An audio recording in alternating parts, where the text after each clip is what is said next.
Hey guys, welcome back to my channel. My name's Piera and today I'm here with all the books that I read in April. It was a lot. Well, so you know how last month I thought I had like a pretty decent reading month? I was like, yeah, not too few, not too many. Most of them were pretty good.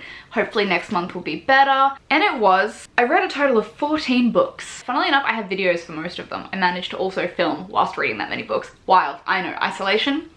You're doing really well for me. Apart from that, I'm still working because I'm still essential. I wish my mother thought so. Life for me hasn't really changed except for the fact that I'm now reading more than I thought I would. Anyway, before we get into the books, I will also mention that this video is sponsored by Ana Luisa. Ana Luisa is a New York City based jewelry company that uses 100% recycled gold and silver, and I myself am more of a silver person, but because Mother's Day is coming up, I thought I would grab some pieces for my mum. So as you can see here, I have this little tiny gold arrow looking thing, as well as this kind of crushed gold coin. My mum and I have pretty similar tastes in that we both like quite simple, quite elegant looking jewelry. She's more of a gold person, I myself am more of a silver person. So for myself, I picked out this really beautiful little birthstone coin. Obviously I'm in September, I'm a sapphire, so it's just a little silver coin. The three pieces that I chose are just pieces that you can kind of wear every day. They're not big statement pieces, they're just kind of like nice everyday wear. Another cool thing about Ana Luisa is their prices range from $45 to the higher end stuff. That way they're not ridiculously expensive, but they are still incredible quality. And they also have a 1-year warranty. So their gold and their silver is recyclable, their packaging is recyclable, all their diamonds are sustainably lab grown and clean, which I hear is a better alternative to mined diamonds. I picked these two pieces for my mum. I really like them. I'm debating just not giving them to her and keeping them for myself. Anyway, there's a link down in my description bar. You're welcome. Your mothers around the world are thanking me, and not just for this great jewelry opportunity. Just kidding. Anyway, let's get into the books that I read this month. I read 14 books this month, and most of them I had videos for. So last month I ended up in this weird Cassandra Clare Shadowhunters sort of vibe, and that's kind of all I wanted to read. So I reread The Dark Artificers, and then I finished reading Queen of Air and Darkness earlier this month on like the first or second day. I may have included it in my last wrap up. I don't remember. I finished it. I loved it. The Blackthorn Children are my life, but I feel like I've spoken about that enough on my channel. So next up, to try and break the cycle and really just absolutely torment myself, I read Hawk by James Patterson, which is the new Maximum Ride book. I have a review to it above. It's more of just a reading vlog of me screaming into the distance, please stop. Well, I hated it. I had no expectations going to this book. I didn't expect it to be good. I didn't expect to love it. I didn't expect to, I kind of expected to hate it. It's just a book that probably shouldn't exist, would be better if it didn't exist, but it exists, so we just kind of deal with it. So this one focuses, it's like 10 years later, Maximum Ride and Fang have a daughter because of course they do, except they left their daughter when she was like 5 and they fucked off for like 10 years and the daughter doesn't remember who she is. It's set in this weird, obviously post-apocalyptic world that apparently, you know, the world 10 years ago was completely decimated and we were living underground, but 10 years later we're more advanced than we are in 2020 because logic. Our new protagonist, Hawk, she's a bit of shit. Like, she's not even like a cool 15-year-old. She's just an actual shit. A bit of nostalgia with the old flock, although my biggest problem with it is although they are in their 20s and 30s, they still read like they're 10. Like, there's nothing in this book that was what I wanted. Like with, for example, Cassandra Clare, when she goes back to her books, when she goes back to her characters, you've got, for example, my best example was Clary and Jason, the Mortal Instruments. They're like 16, 17, and then when you see them in The Dark Artificers, they're like 20 something. And you can see the growth. You can see they've aged up, they've changed. These characters are exactly the same. And it hurts me. Essentially, it upsets my feelings. So I'm not going to talk about it too much. Again, there is a reading vlog that I will link above. It's not worth it. Don't buy this book. It is not worth your money. And then I was like, yo, I'm still feeling some Cassandra Clare shit. What should I read next? I was missing Kit Haringale and Ty Blackthorn because I'm trash. So I read Ghost of the Shadow Market again, because why not? I read them all as they were coming out online, I think in the lead up to Dark Artificers. Obviously this one's mostly focused around like Jem as Brother Zachariah, who at this point I didn't really care about, know who he was.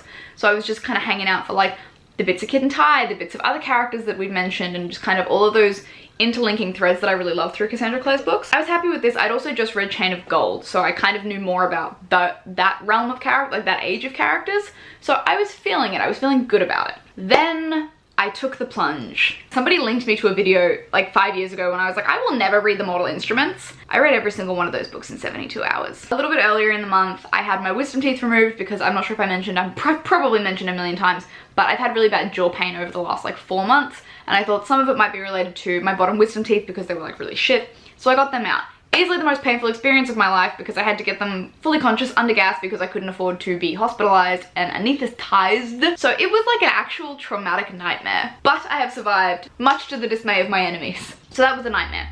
So for the next like 3 or 4 days, I thought I would bounce back really quickly. Everyone's like, yeah, I was back at work the next day. I was out for like a week of just, like, I was a chipmunk for starters, and I was in so much pain. Also, not to mention Jacob accidentally overdosed me on the drugs for the first 2 days. So all of my pain meds were done in the first 2 days. Thank you, babe. I read the Mortal Instruments in 72 hours, which surprised me a little bit, but they're also really easy books to read. Like, they're not, you don't need a lot of brain space for them. I have a video to that, I will link it above. You guys really seem to like that video, even though it is a hot mess of me just sitting there looking like a potato, but also, what the fuck. So, I would get them all out, but there's a lot. I have a whole Cassandra Clare shelf now. That's what my life has become. The quick TLDR of them is, the first 3 I was very much like, I watched the movie and I read the first book like 7 years ago. I'm familiar with it, like I'm on book Twitter, I'm on book Tumblr, I'm on booktube. I know what goes on in the Mortal Instruments, like I'm aware. Still, the amount of incest shook me to my core. The fact, well, incest. And I mentioned this repeatedly in my vlog. When this book series came out and it was like one after the other, like yearly, and you were left thinking that Clary and Jace were related. What? Like how, we were just like existing in the, imagine if that came out this year, people would be like, Cassandra Clare is cancelled again, more than she is. Yeah, I was just baffled that it was just, so I think there's literally a line in there that Jace is like, I know we're related, but we don't have to tell anyone and we can be together. And I was like, surprisingly, I ended up really liking Clary as a protagonist. I didn't think I would, but I did. I liked her like sass and her snark and her like dumbness and reluctance to like just take shit. Jace grew on me. I wouldn't say that I'm like super, I don't really care about Jace.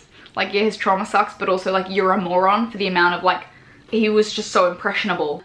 I didn't realize how important Simon was, because in the movie he was like very much a side character, but in the book he's like very much a protagonist. So I really liked him. Magnus grew on me. Alec grew on me. Izzy I didn't like. I thought Izzy would be my favorite and I didn't like her at all. Sebastian was just, like there's villainous, like there's good villains, and then there's just whatever the fuck that was. When he was like, I own you as my sister and keep the bloodlines pure, and the incest, there was just more incest. Like, we could have just done without it. We could have just done without it, but we didn't, so that was the thing. None of you motherfuckers told me how much Blackthorn content was in City of Heavenly Fire. Like, I knew that we, like from, you know, what I had heard, I knew that there was some in there, but I thought it was like the epilogue or like in passing. I didn't realize fucking Emma Carstairs was essentially a protagonist, a POV character. I had no idea. And so when we get to see like the origin Blackthorn story of like the dad getting killed, the Mark getting taken, Helen getting sent off to fuck knows where, I was living for it. So I was very impressed with that. Overall, I'm glad now I know things, but I could have lived without them. So then I read the Bane Chronicles and I didn't love it. What is that? I didn't love it. I really was hoping to like Magnus, but what I said earlier, I like Magnus in everybody else's book except Magnus-centric books. I did like him more in the Bane Chronicles than I did in the Red Scrolls of Magic, which I also read. But on this, I liked being able to see all of the other characters and all of the kind of like throwbacks and the mentions. So that was nice, but I still wasn't super fussed. So like I said, then I read the Red Scrolls of Magic because at this point I'm so deep down the hole. Again, didn't love it. I also didn't love the fact that it is set between books 3 and 4 of the Mortal Instruments. Like, I would have been more interested if it was set like during the times of the Dark Artificers or between the Mortal Instruments and the Dark Art. Like, it's more recent, more, because like we know how it ends. If you're gonna write a prequel to a series that you already know how it ends, like it's gotta be really good. And the only thing I really liked about this book was his relationship. The only thing I liked about this book was the amount of Helen Blackthorn and Aline Penhallow content we got, because that was amazing. And I love them, and Aline, I have more, like, I wish Cassandra Clare would write a female-female protagonist couple. Like, we've got Magnus and Alec, which is great, but we also, like, you know, give me the women. So I wasn't super invested. Like, the plot for this, I was just kind of like, cool, whatever. I like seeing Alec's and Magnus's growth. One thing I didn't like about Magnus is, like, obviously he's so old and he's seen so many people that he loves die, but he's still so good and willing to help.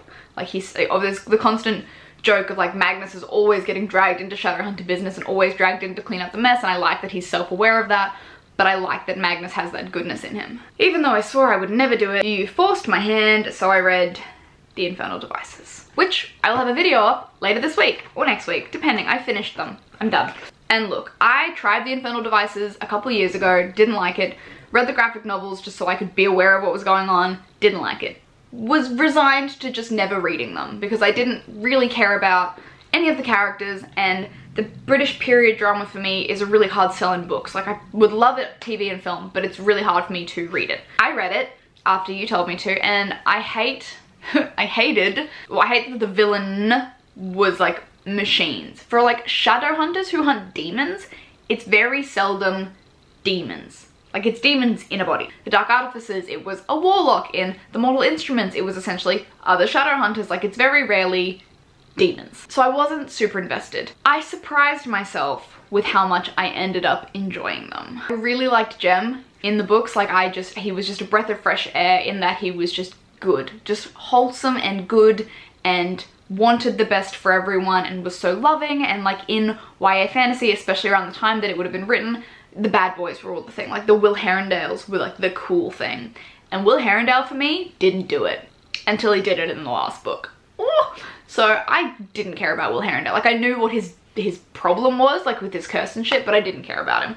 And for the whole of book 1, I didn't care about him. There was, apart from like the kiss that he gave Tessa, there was nothing in there that made me think he was even interested in Tessa. Like, I knew what he would be. There were no breadcrumbs. It just seemed very like 360. And he also wasn't as terrible as everybody made out. Like, he was just a smartass. Tessa surprised me. I really liked Tessa as a protagonist, again, for that sort of sass, but also that goodness and that love and that wholesomeness and that want to protect people. Book 1 was kind of slow for me. The first part of book 2 was kind of slow for me. The second part of book 2 picked up and I was like, I'm invested. And it took me like 3 days to read each of those 2 books, and I flew through the last book in like 2 days because I was so invested in it because of the angst. I mean, I sum it up more in my video that's coming out, and it's a longer video, so you get all those immediate thoughts and stuff. It's really just a 0 to 100 of me standing Will Herondale by the end of it. I also think I raised some very valid points that were probably raised 10 years ago when it came out, but whatever. So overall, I liked it. I think I just really like the Shadowhunter world because I really like the family trees and the ties. Like, the plots I don't really care about.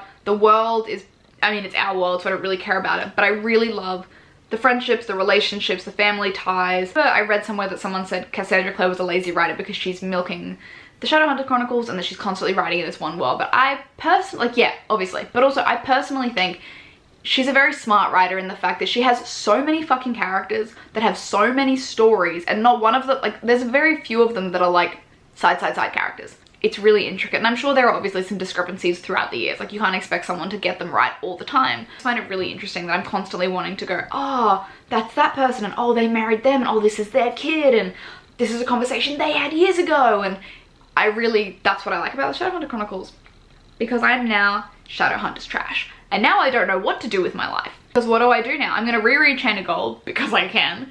And then I guess I'm going to read The Lost Book of the White when that comes out, and then I guess, like the rest of the world, I'm just gonna live on fan art until The Wicked Powers comes out, because that's my life now. Anyway, those are all the books that I read in April. It was a wild month. I don't expect next month to be any good. I think I got to read so many books this month because they were smaller, easily digestible and palatable. I say that like I ate them. I essentially ate them up. But because I'm, I guess, more into adult fantasy now, adult fantasy is bigger, they take longer to read, they're more brain power required. And that's something I had to come to terms with as well, because when I was reading primarily YA, I would smash through like 14 books a month every month. And then as I transitioned to adult, I'm reading like 3 or 4 books a month, and I'm like, oh, I feel like such a shithead. But I mean, that's just me. Like, nobody's telling me how many books I need to read. Nobody's telling me I should read YA or I should read adult. I just want to read whatever the fuck I want to read. I feel like every day I wake up and somebody on book Twitter is like, if you read YA, you're shit. If you read adult, you're shit. If you don't like YA and you read adult, and you're a... I thought we had evolved. I was hoping we had evolved to the point where I don't give a fuck what you read. Why do you give a fuck what I read? Why should we give a fuck about what the next person reads? And who the fuck are we judging people for reading shit for? Like, why? And like, that's not to say there aren't important conversations that need to be had about books and about the publishing industry and all of any art form ever, actually. When I get on Twitter and somebody's talking shit about people who read YA or talking shit about people who read adult, who gives a fuck? Like, you're not cool for tweeting about how your book is cooler than this other popular book, how you think this popular book is shit. Anyway, I'm not gonna get into it because it is not fucking worth my time. I just read 14 books in a month. I am tired. I'm tired. I'll end it with, you read whatever the fuck you want to read. I will read whatever the fuck I want to read. I hope you enjoy what you read. I hope I enjoy what I read. And if we don't, who gives a fuck? Truly, in this day and age, does it matter? I hope you guys enjoyed this video. I hope you guys are doing well during these crazy fucking times. I hope you're looking forward to the Infernal Devices video that I'm about to post in the next few days, because it's a roller coaster. Like, it is. Don't forget, I have that discount code for Ana Luisa jewelry down below. Mother's Day is coming up. Go get your mum something nice. She probably did a lot of hard work pushing you out, or getting you cut out, or adopting you, or like however you view somebody that you love in your life, buy them a necklace. Anyway, I will see you guys next time. Bye.